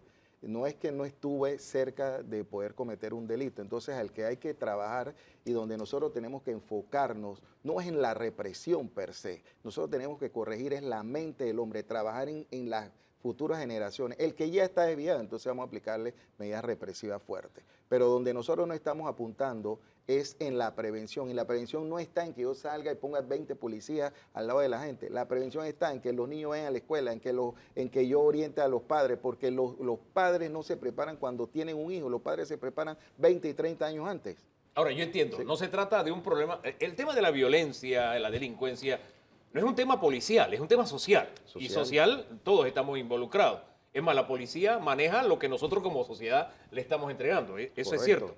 Ahora, ¿en qué nivel está la policía preparada para esta nueva era, para los delitos cibernéticos y todos los demás, y para este tráfico vía redes? Bueno, la policía está haciendo sus mejores esfuerzos. Lógicamente que si hay una preparación, el problema es que nunca es suficiente. ¿Por qué? Porque esto a nosotros se nos ha venido como una avalancha y esa avalancha entonces también ha sido múltiple, diferentes formas de delinquir a través de los diferentes medios digitales. Entonces, por mucho que el esfuerzo policial se haga, y sobre todo en la parte investigativa y en la parte represiva de los delitos cibernéticos, todo que tienen que ver con esto, no va a ser suficiente. Don Danilo Toro. Sí, estamos hablando de una sociedad que tiene depredadores financieros o económicos, depredadores sexuales, depredadores políticos, Depredadores intelectuales. intelectuales, y todos tienen una matriz, un denominador común, ¿no? La tecnología, el favor que sienten con el desarrollo tecnológico. Amerita esto que nuestros órganos de la fuerza pública, como tal, pase de los recursos que tenga a una especie de dirección nacional de actividad digital o de delitos cibernéticos o de delitos digitales, porque todos estos delitos Sí. tienen en común eso. Eso, lo La digital. herramienta es tecnología. ¿Qué han hecho otros países basado en esto que nos está diciendo don Danilo y pone sobre la mesa? Las estructuras existen. Ajá. De hecho, a mí me ha tocado tener que trabajar en peritajes de diferentes índoles y he visto con un poquito de preocupación cómo los estamentos de seguridad que existen ya, las instituciones que ya están creadas y que están funcionando, en muchos casos tienen que trabajar con herramientas obsoletas o que tienen que trabajar con lo que tienen a mano porque la delincuencia tiene un presupuesto a veces mejor que el de los estamentos de seguridad. Entonces, esa labor tiene que ser, yo creo, mejor pensada, mejor equipada en cuanto no solo a equipos, a software, sino también a capacitación, para que puedan hacer una mucho mejor labor que la que están haciendo. Yo diría, sí. aunque ¿Qué le añadimos? yo le quiero añadir a eso porque yo trabajé por muchos años en la policía, en lo que era la Policía Técnica Judicial, y en ese entonces apenas se comenzó a abrir el primer departamento digital, que ahí está un compañero, que fue uno de los que ya hemos abrido el camino. Sí. ¿Por qué? Porque se estaba abriendo el camino digital. Ahora ya vamos por algo más grave de lo digital, así que sí, nosotros siempre tenemos que ir a la vanguardia de lo que está ocurriendo en el mundo. Es más, si es posible estar de forma preventiva antes de, hay que hacerlo. Debemos cada vez profesionalizarnos más en la parte tecnológica. Ahora bien, en otros países este fenómeno, digamos que a los panameños todavía tenemos espacio para la sorpresa. Cuando aparecieron muchas de estas niñas desaparecidas en otros países y diciendo, no, es que yo lo conocí a través de la red social, qué sé yo, a nosotros todavía nos impacta, pero esto forma parte del día a día de otros países. Y no lo digo como consuelo de tonto, sino que ya hay países de los que podemos aprender la experiencia. Lo que usted maneja sobre este aspecto. Bueno, primero vuelvo y repito, el problema nace en el hogar. O sea, el niño tiene o la persona tiene un celular, tiene acceso a la herramienta, no necesita ni tanto presupuesto para esto, porque el que va a delinquir, él tiene ya las herramientas, Sí. las herramientas están en el ciberespacio. O sea, tú solamente necesitas el medio para poder acceder Claro. y accedes de diferentes formas. Entonces, cuando ya es la intervención legal, la intervención de la policía es porque ya ocurrió algo. ¿Por qué? Porque el radar no puede en un país como nosotros ubicar todos los delitos que Claro, se están cometiendo. claro. Se requiere mucha experiencia. Entonces, para nosotros poder prevenir o poder mitigar un poco este problema, esto tenemos que tomarlo como un problema de Estado, porque esto viene desde el hogar, las escuelas, la propia sociedad, las empresas que brindan estos servicios, cómo se puede regular, y entonces entran el resto de las autoridades. Retos. También, ¿qué nos ocurre a Sí. nosotros? Que las propias autoridades, cuando tienen que ventilar estos casos, se quedaron. No saben ni siquiera el uso de la tecnología, la mayoría. Entonces no saben cómo enfrentarlo y no se puede castigar el delito. O sea, para que veamos todo lo que es el sistema y todo lo que involucra esta situación. Fíjese que para situaciones de emergencia como esta pusimos el tema de la alerta Amber, pero estamos a medias todavía. A medias. Sí, usted iba a hablar de ese tema. Es que hay dos cosas que quiero ver. mencionar. Primero, que hay compañeros de acá del profesional de la seguridad pública que tienen toda la voluntad e incluso tienen el conocimiento, pero el marco regulatorio no se los permite. Ejemplo, hoy estaba viendo una historia en redes Sí. de una muchacha que dice, tengo aquí la detección de que mi celular está en este lugar y que se lo han robado. Por favor, acompáñeme porque yo no quiero que me pase algo cuando voy a reclamar mi celular. No, señora, no podemos a menos que usted haga una denuncia formal. En un país ideal, yo podría hacer mi denuncia formal online, tener un código Exacto. QR, mostrárselo al policía y decir, acompáñeme, que vamos a hacer Tenemos que esto. evolucionar. Tenemos Pero que- Ese es el tema del marco eso regulatorio. eso existía. Lo que pasa es que cuando se cambió la ley de investigación judicial, entonces se eliminó la iniciativa investigativa, porque la iniciativa investigativa debe salir del policía, no del fiscal o no de la autoridad. Ese es un aspecto a corregir. Y el otro que hay que corregir es que nosotros le llamamos alerta Amber a algo que No en es efecto alerta no lo es. Amber. No lo es. A mí me ha pasado que he tenido el privilegio de poder viajar a otros países y estando en otros países donde sí la hay, mi celular, sin yo tener que suscribirme a nada, me dice, Exacto. alerta Amber, fulana de tal, esta es la foto, Ah, fue sí. Y le vista en suena el todo área. lo que está en la A mesa. todo lo que está en la Exacto, mesa. exacto, Exacto. y duro, aunque estén en silencio. Exacto. Eso no sucede aquí. Aquí lo suben a una red social, ponen una fotito y dicen, por favor ayúdenos a ver si la encontramos. Ese es un aspecto que tenemos que corregir también. Por supuesto, eso es como también la famosa lista de los pedófilos. O sea, existe, pero no te la ponen. Entonces, en Panamá todo siempre como que es a medias y realmente nosotros ya no podemos. En 1997 se hizo la ley de violencia doméstica y debía el MIDES, el MEDUCA, el MINSA ser parte de la prevención. Estamos en 2024 y ¿dónde está la prevención? El problema es gravísimo. Panamá se queda a medias en todo. Ahora, ¿qué podemos hacer? ¿Qué le podemos decir a ese padre de familia o a ese hogar que de pronto es disfuncional? Solamente está la mamá y tiene alguien cuidándole a la bebé o tiene la abuela, que menos idea tiene de lo que hacen los nietos o el abuelo. De pronto es un hogar donde trabajan papá y mamá y los muchachos son adolescentes y se están cuidando ellos mismos. Y llegan, vamos a suponer que es en Panamá Oeste, llegan los papás que si acaso tienen energía para decir buenas noches. Exacto. En fin, ¿qué le podemos decir a nuestro Panamá que vive esas circunstancias tan difíciles? Comencemos por el hogar, que es donde hemos, creo, coincidido, es la génesis de lo que estamos viviendo. Decía Mafalda que siempre lo urgente quitaba lo importante. Ajá. Y es eso lo que está pasando, que como es urgente, que estoy cansado, no Sí. me preocupo por lo importante. Ajá. Hay que volver a lo importante. O sea, lo que no hacemos hoy por nuestros hijos, lo vamos a pagar tarde o temprano. Nosotros y la sociedad. Entonces sí, hay que buscar un espacio, un tiempo, hay que buscar alguna forma en la que mentalmente yo me pueda ocupar de mis hijos, qué le está pasando, qué están haciendo. Y la otra cosa que yo digo muy fuerte, la escuela también tiene que colaborar. Eso es falso de que allá nada más voy a estudiar matemáticas y geografía. No es cierto.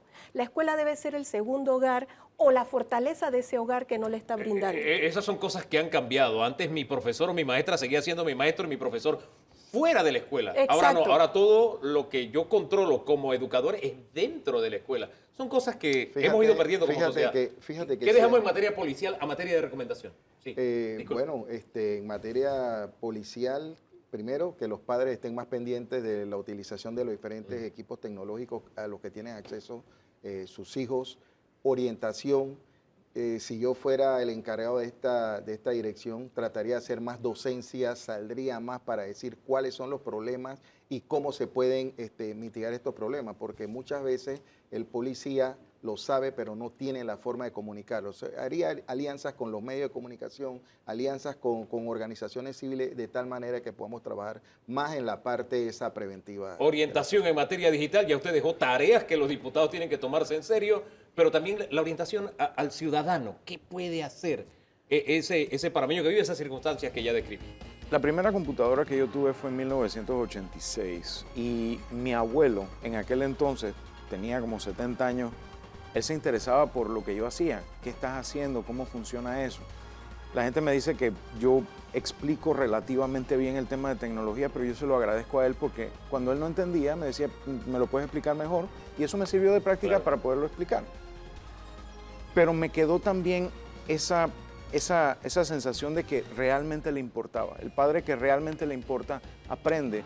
A lo mejor no le ganará al hijo jugando en la consola de videojuegos, pero se sentará de vez en cuando a ver qué es lo que está jugando, con quién está hablando en la consola, en los juegos donde tú puedes conversar online con otras personas, porque ahí también se da. Es que el gran riesgo es que nuestros hijos y nosotros también, los adultos, estamos hablando con alguien que puede estar al otro lado del mundo o aquí al lado de nuestra casa y no podemos tener certeza necesariamente de quién es. Y ese es el caldo de cultivo del delito de quienes están siguiendo el camino del mal, pero te necesitan a ti para que se cometa el hecho real. Que no se siga repitiendo esto de las menores que desaparecen, que aparecen en otro país o en otro lugar también del barrio y en manos de un adulto. Son asuntos que tenemos que tomar muy en serio, pero todos. Gracias por los aportes que ustedes han hecho y han puesto sobre la mesa. Nosotros tenemos una pausa porque en segundos vamos a hablar de otro tema que tenemos que tomarnos muy en serio todos. Está de número uno en la agenda en la era Mulino. Caja de Seguro Social. En segundos.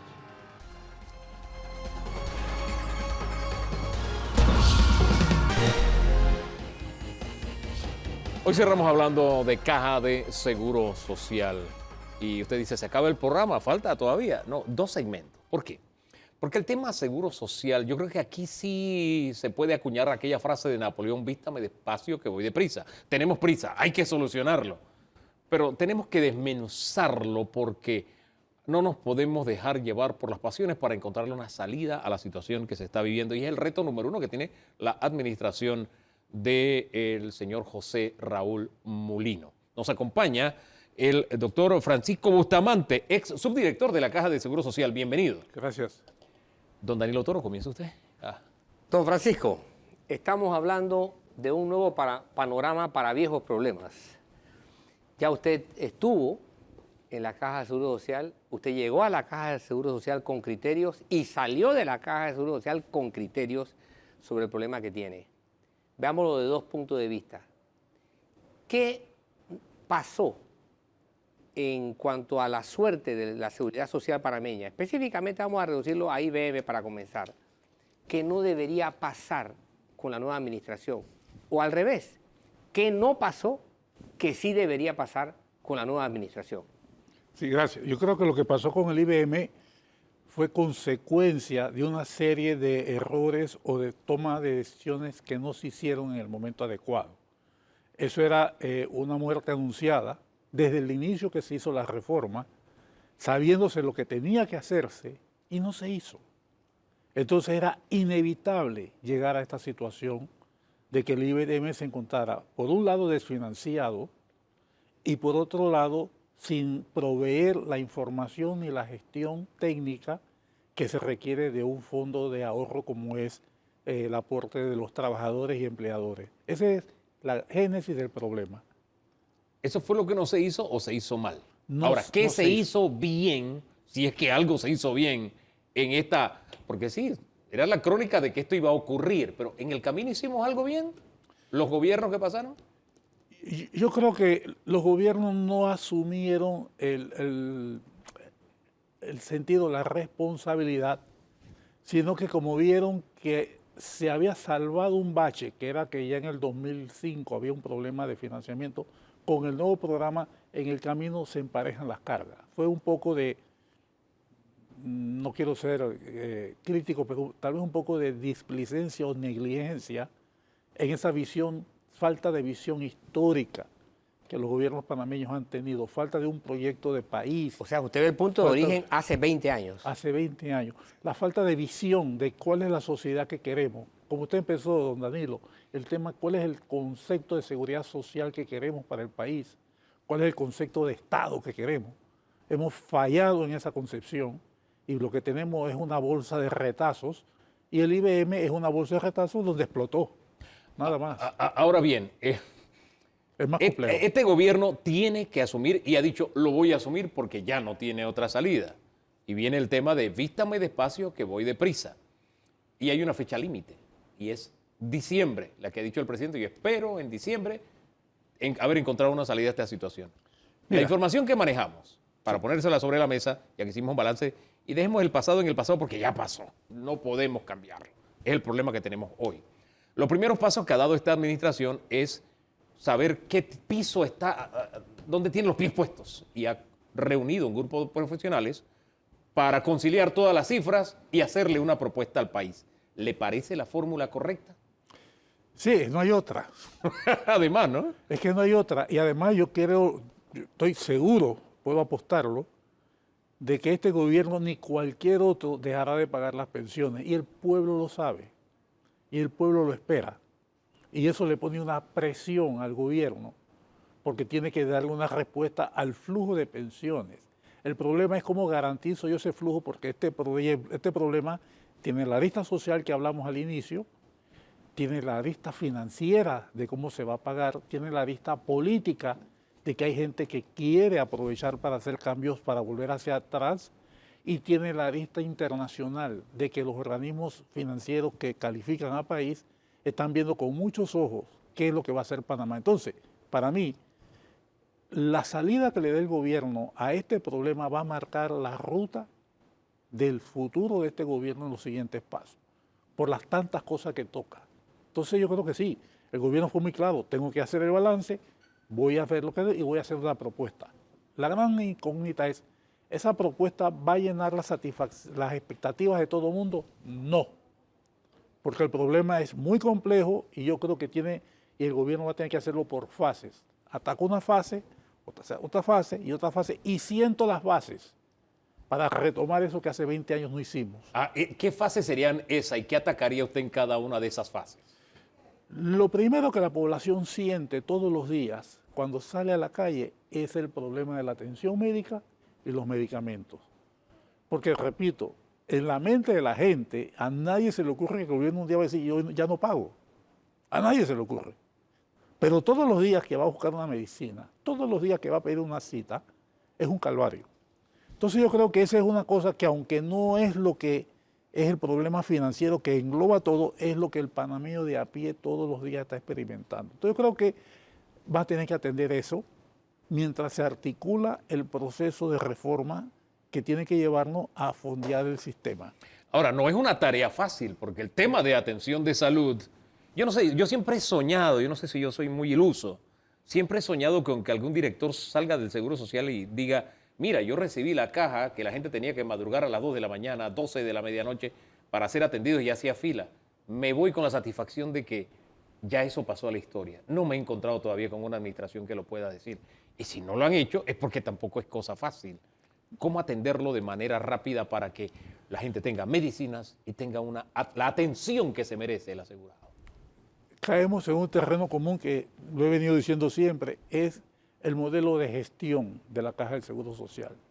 Es un modelo de gestión agotado, que no da más, que se quiso resolver como cuando hace como una cebolla, con más capas de gente, con más capas de edificios, con más capas de procesos, pero no se atendió. Este es un sistema masificado, que es el de la atención médica, y lo queremos hacer todavía manual.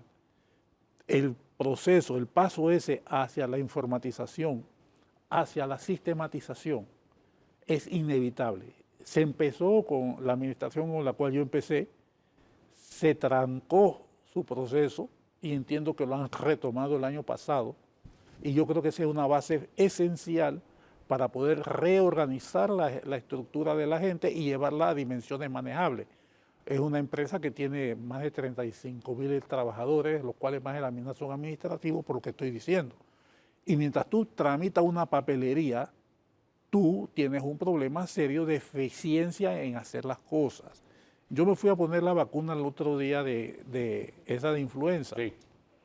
Había una señora, una enfermera, tomando los nombres a mano y otra poniéndolo. Tan sencillo que hubiera sido que tú llegabas y tú dabas tu carnet o tu cédula y enseguida el sistema te lo hiciera. Ese sistema no existe. Tan sencillo que sería que tú entres y tú digas, yo escojo mi médico en el sistema, eso no existe. Ahora, llegar a ese nivel no es un asunto que vamos a hacer en 6 meses. Por eso digo que esto es un problema mayor que tiene que tener fases, y yo creo que esta es una conversación, un diálogo en continuo. Sí. Y la nueva administración va a tener que tener un tremendo poder de acercamiento y comunicación con la población y de apertura para que vaya comprendiendo que estos procesos toman tiempo y que estos problemas son muy mayores para poder resolverlos de una sola vez. Pero en el tema IBM no podemos darnos mucho tiempo. En el tema IBM hay varias facilidades. Hay la solución facilista. La solución facilista que curiosamente algunos de los candidatos que están aspirando al tema lo han comprado y que sostienen algunos grupos sindicales, es que si el mixto tiene plata, expropia eso y dáselo al otro para hacerle frente a los gastos. Y aquí viene ya una primera concepción, a mi juicio, errada. La gente habla que los fondos de la Caja del Seguro Social no son de la Caja del Seguro Social. La Caja Social es un fideicomiso que administra fondos que son propiedades de terceros. En este caso, los trabajadores. Por eso usted ha usado la palabra correcta, expropiar. Expropiar, exactamente, porque no es de la caja. Y mientras no entendamos eso, que no es un dinero público, es un dinero privado en manos de una entidad pública, mientras no entendamos eso, vamos a seguir patinando en el aire de que ese dinero lo sumas, lo agarraste y te lo gastaste y tienes 17 años para ver qué pasa. Lo que ha pasado en los 20 años, la falta de definición de la seguridad social. Hay gente que a esta altura del partido se atreve a decir, vámonos 17 años más porque la plata alcanza y veremos dentro de 17 años qué hacemos. Eso es inadmisible en un país serio. Don Danilo. Así es. Usted ha puesto la premisa mayor perfectamente clara, ¿no? Ahora, veamos algunas premisas menores. La cultura, o sea, el modelo de Estado que tenemos y el modelo de gestión que tenemos no nos permite enfrentar plenamente una reconstrucción del sistema de seguridad social. Así es. Tendríamos que prever en esta vuelta, en esta ocasión, anticiparnos a cómo queremos ver el Estado dentro de algún tiempo y cómo queremos ver a la población durante algún tiempo. Implica la transformación del sistema de seguridad social, implica transformar también otros hábitos de la administración pública, o estamos hablando solamente de decisiones de alcance financiero. O sea, hay una cultura de poder basada en lo que tenemos hasta ahora de modelo fallido, o ¿qué más hay que cambiar? ¿Qué a escala de tomadores de decisiones y de toma de decisiones deben cambiarse?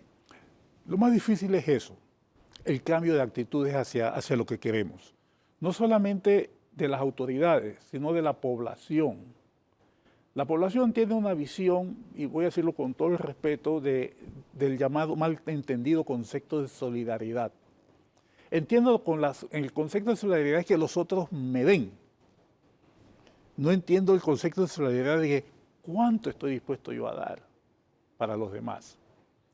Entonces, mientras nosotros tengamos claro que la solidaridad empieza con mi persona, en primer lugar, y sigue con mi prójimo y mi familia y los demás, mientras no tengamos esa aproximación clara, personal, vamos a seguir esperando que alguien, el Estado, venga y resuelva el problema.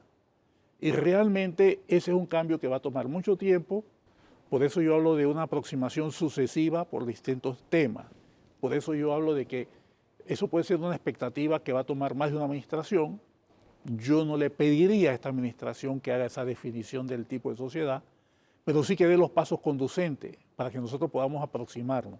Un primer paso que vamos a tener que hacer es, voy a tener que garantizar las pensiones, ¿cómo las voy a financiar? Ese es un paso en la dirección correcta. Voy a mejorar la atención médica y la atención, ¿cómo lo voy a resolver? Y eso pasa también por un planteamiento de cuál es el marco jurídico mínimo que yo debo tener, cuál es el tipo de autonomía efectiva que debe tener la caja. ¿Nos afecta algo el tener horizontes muy cortos? Por ejemplo, si yo preguntara hoy día a cualquier renglón, no tiene que ser seguridad social, a docencia, ¿cuántos educadores de matemáticas necesito para la próxima década? ¿O cuántos de educación física? O yo preguntara al ámbito de salud, ¿cuántos pediatras necesito para la próxima década? Igual, o sea, debemos cambiar algo de nuestro modelo de planificación. No tenemos un modelo de planificación o lo tenemos demasiado corto. Danilo, es que usted es sumamente generoso. ¿Qué modelo vamos a cambiar si no existe? Entonces el problema es que no estamos en capacidad de planificar hoy día. Yo no sé si no estamos o no. No estamos acostumbrados. No es una prioridad pensar en largo plazo y en medio plazo. La visión que tenemos nosotros aquí es inmediata. Y eso ha permeado mucho en todos los sistemas. Las inversiones en Panamá son de corto plazo, muy pocas de largo plazo. Las decisiones de compra, de ventas, todas son de corto plazo. Entonces, pensar en, me dice, por ejemplo, ¿cuántos profesores de matemáticas necesito yo en los próximos años? Yo hago la pregunta, ¿qué necesito yo, qué quiero yo hacer para entonces definir qué tipo y qué cantidad de formación necesito? ¿Dónde quiero Es al estar y qué revés. necesito para llegar allá? Ahora, hablemos de las salidas concretas que hay con el IBM. Aumento de cuotas, aumento de edad de jubilación. ¿Qué salida También hay? te voy a decir algo que yo sé que a la mayoría de la gente va a dejar insatisfecha, lo cual a mí, en lo personal, no me preocupa. No le preocupa que la gente se quede Que es insatisfecha. que insatisfecha, pero lo voy a decir. Primero, las medidas paramétricas no resuelven el problema, por amor de Dios, pero son inevitables. ¿Cómo se explica esa paradoja? Quienes han enfocado el problema, de nuevo con una visión desde un ángulo estrictamente de flujo de caja, estrictamente de pago, dice, no alcanza la plata, hay que subir las medidas, hay que extender el plazo y eso no lo resuelve. Esas corridas las hicimos, no menos de 8 escenarios distintos y en todos los escenarios había que hacer un aporte adicional de dinero por la estructura del sistema. Esa es la primera. Segundo, ¿por qué son inevitables las medidas? Porque la gente vive más. Porque lo que aporta la gente solamente cubre 8 años de jubilación. Porque la gente, a medida que envejece, las enfermedades son más costosas y hay que financiarlas. Y porque la relación cotizante, Eso voy, no eso voy. cotizante, Estoy hablando de las que están fuera del ambiente de control. ok. Y una muy grave, la tasa de reemplazo de población es baja. La última vez que yo la medí teníamos con 1.82%, 1.8% de crecimiento. Y cuando yo hice el análisis, el grueso del crecimiento de la población se estaba dando en las áreas indígenas. Los indígenas pasaron del 5 al 12, 15% de ser la población panameña. Una tremenda tasa de reproducción en esas comunidades, Así es. con una alta tasa de mortalidad y con ninguna participación en el sostenimiento del sistema. Entonces, donde estamos creciendo en población Es en pobreza, es en la gente pobre que no entra al mercado de trabajo. es desigualdad. Entonces, esa desigualdad se hace más pesada y no hay la gente suficiente para entrar al sistema en cantidad. Claro. Y vamos a la calidad. El sistema panameño, y eso es otra cosa que hemos dicho en los diferentes foros que nos movemos, tenemos un sistema que nos ha traído hasta ahora de una muy buena manera, que es el desarrollo del área transísmica panameña. Pero ese modelo ya no tiene la capacidad de generar los puestos de trabajo en cantidad y calidad que el país necesita, ni tenemos la gente para ocuparlo. Yo quiero que profundicemos porque me quedé con aquella máxima de las medidas paramétricas. No solucionan el problema, pero son inevitables. Quiero explorar si hay medidas que sí solucionen el problema y que nos ayuden a evitar las paramétricas. Luego de la pausa.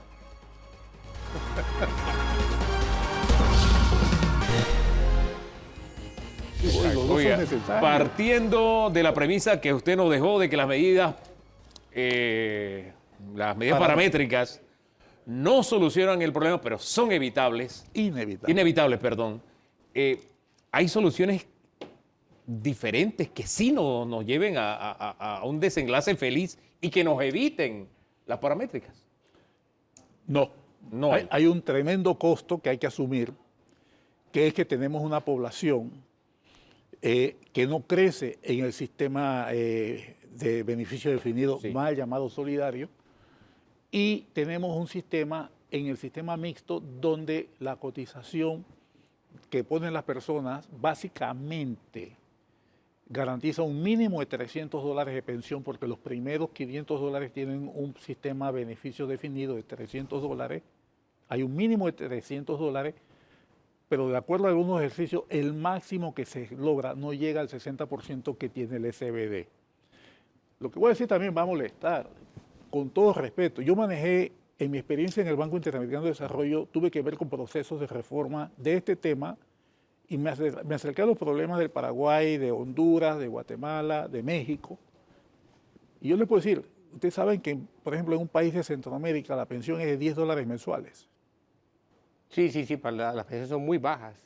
Muy bajas. Usted sabe que, por ejemplo, en un país del sur, si usted trabaja como mecánico y usted cambia de oficio, usted pierde la pensión que usted hizo como mecánico si usted cambia de otro lugar.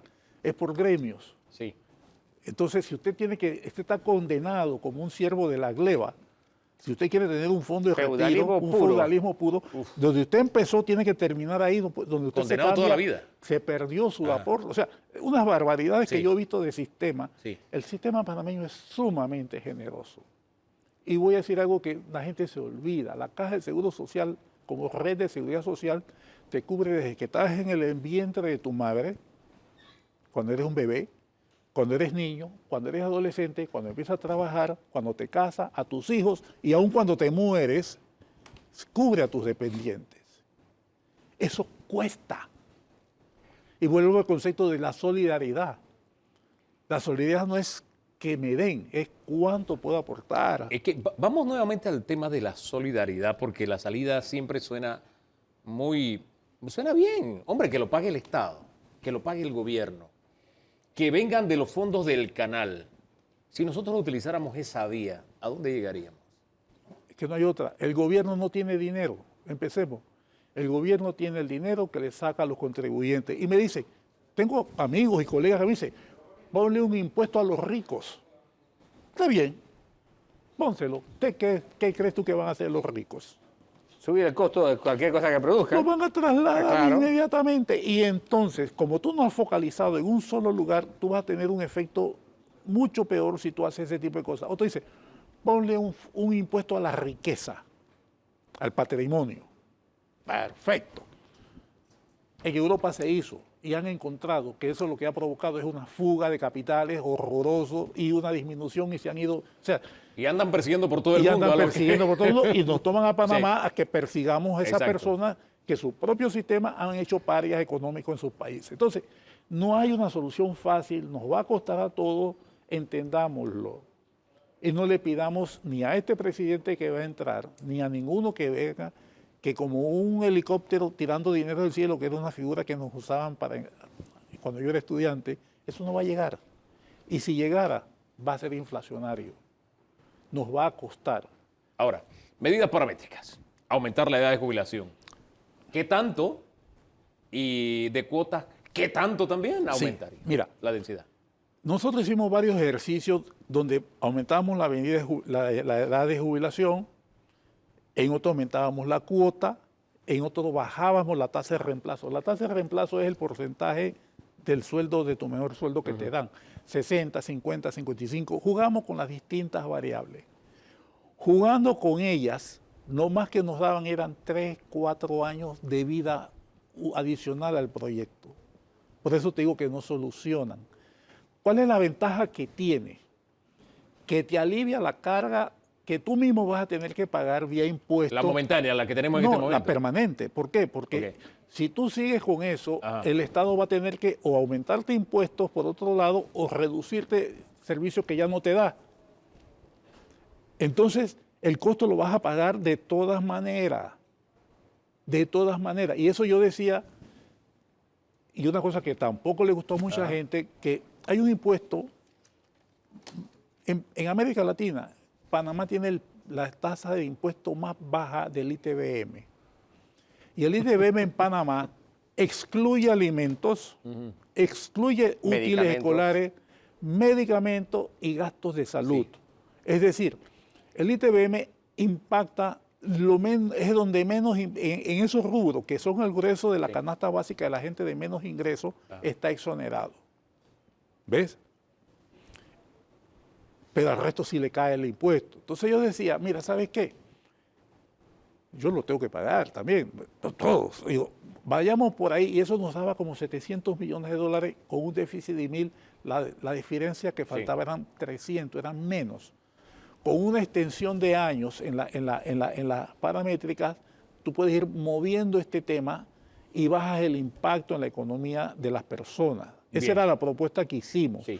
que definitivamente a nadie le gusta escucharla. ¿Ves? Ahora, esas diferentes corridas nos ubican, mover la jubilación de las mujeres de 57 años, ¿a cuánto? De los hombres de 62 años, ¿a cuánto? Mira, yo tengo 75 años Ajá. y salvo algunos quebrantos del hardware que ya se están dando, mi software funciona bastante bien. Sí. Ok, mi trabajo es mental. Yo no puedo decir eso lo mismo de un trabajador de la construcción. El desgaste de un trabajador de la construcción es brutal. Yo no puedo decir lo mismo de una persona que hace trabajo físico agotador. Entonces, no es un tema de edad, es un tema de condiciones laborales de las personas. Bueno, hablemos entonces de edad de jubilación para personas que tienen trabajos o profesiones riesgosas o alto desgaste. ¿A qué edad se podría establecer una edad? Y al resto de los profesionales, ¿a qué edad? Establezcamos alguna cifra. Yo calculo que una edad de 65 años los hombres, 60, 62 las mujeres, que no empiezas hoy, esa es otra cosa. No es que tú que te vas a jubilar mañana o dentro de 2 años, de repente dices, oye, tienes que gastarte 3 más. No, tú lo haces desde ahora y empieza a funcionar dentro de 2, 3 años, de tal manera que las personas que se van a jubilar en los próximos 3 años no se afectan. A ver, yo tengo Entonces, 58 años. Bueno, por ejemplo, a usted no le tocaría ahora. Por ponerle el ejemplo concreto. No. Ok. Ahora, ¿eso qué tanta vida le daría al seguro? ¿Qué más tendríamos que hacer para que no estuviéramos en el próximo gobierno en la misma discusión o dentro de 10 años? Hay una medida que se ha hablado mucho.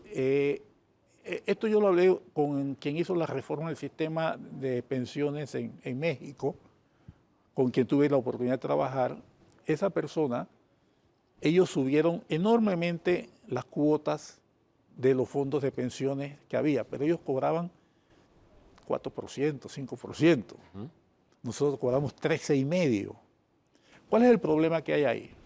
Si ya tenemos una alta informalidad, si tenemos evasión de la gente que hace empresas y no tiene la vinculación entre el aviso de operaciones con el número vero patronal, y hay gente que no está reportando los impuestos, si tú subes la cuota más, puedes estar incentivando mayor evasión en la formalidad. Ese es el riesgo.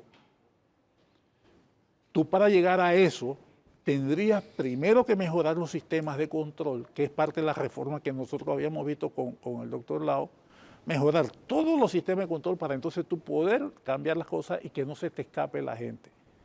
Aumentar la cuota obrero patronal, que está en el 22%, si tú la subes, puede inducir a mayor informalidad y a menor cotización al sistema. El presidente Ernesto Pérez Valladares puso una fórmula sobre la mesa. Y casemos seguro social con mina. Y decía, es que ya la mina está allí, no es que la tenemos que construir. ¿Y sabes qué? Mitad de lo que produce la mina para el seguro social y la otra mitad para la empresa. ¿Usted lo ve viable? Bien. Me estás metiendo en problemas. Mira, la mina es propiedad de la nación. Empecemos. Esa mina es propiedad de la nación desde el momento que fue nacionalizada, cuando se dice no existe contrato. Se quedó. Pero la misma Constitución panameña dice que tú tienes que indemnizar cuando tú haces este proceso. Entonces, esa indemnización se va a dar o mediante un acuerdo o mediante un arbitraje. Mi opinión personal es de que la mina debe reabrirse.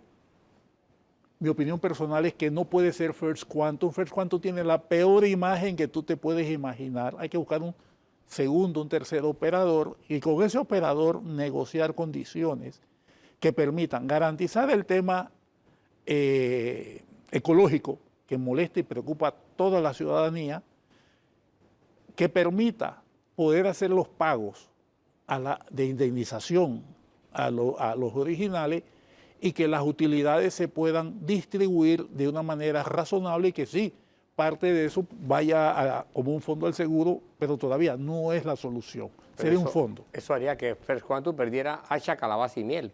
No, porque la indemnización se le va a pagar. Se le indemnizaría, no es la propuesta que pone sobre la mesa. Solo que ellos no serían los operadores. Por la mala imagen. Si tú vuelves a sentar a First Quantum en la mesa, lo que vas a provocar es un rechazo inmediato. Hombre, ¿qué es lo que le decíamos al gobierno cuando estaba en negociación? Que hablaba mal de la empresa con la que después tenía que llegar a un acuerdo. Esto es para escribir un manual de lo que no debes hacer en comunicación. Así es. Eso es como la mamá y el papá que tienen una crisis y le empiezan a hablar mal a los hijos el uno del otro. Al día siguiente tienen que seguir juntos. Exacto. Pero en fin, También sobre el camino se ha hablado de posibilidades de que la caja pueda invertir. Ahí tenemos una inversión que se hizo de los corredores que tenían que ser gratis desde el 2020 y que no hemos vuelto a revisar. Así. Y que podría pasar. Sí. Decisión salomónica. Pasémoselo al seguro para que ahí ese negocio le genere fondo al seguro. ¿Usted lo ve viable o el seguro no debe meterse en ningún otro negocio? A ver, con la estructura actual Ajá. que tiene el Seguro Social, no hay manera que pueda meterse en ningún negocio. La ley, como está estructurada, solamente le deja como espacio meter hasta el 25% en proyectos altamente rentables, pero no tiene la capacidad de analizar proyectos. ¿Ves? O en bancos de primera línea o bancos estatales. Entonces, y en bancos privados no puedes aportar más de un tanto por ciento del capital pagado. El capital pagado de los bancos no es tan alto.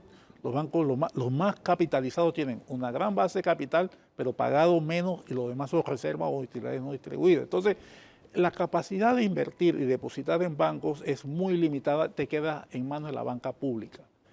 De nuevo, como es una empresa que no tiene sistema de gestión, es muy difícil que tú puedas programar inversiones, depósitos a largo plazo en el sistema.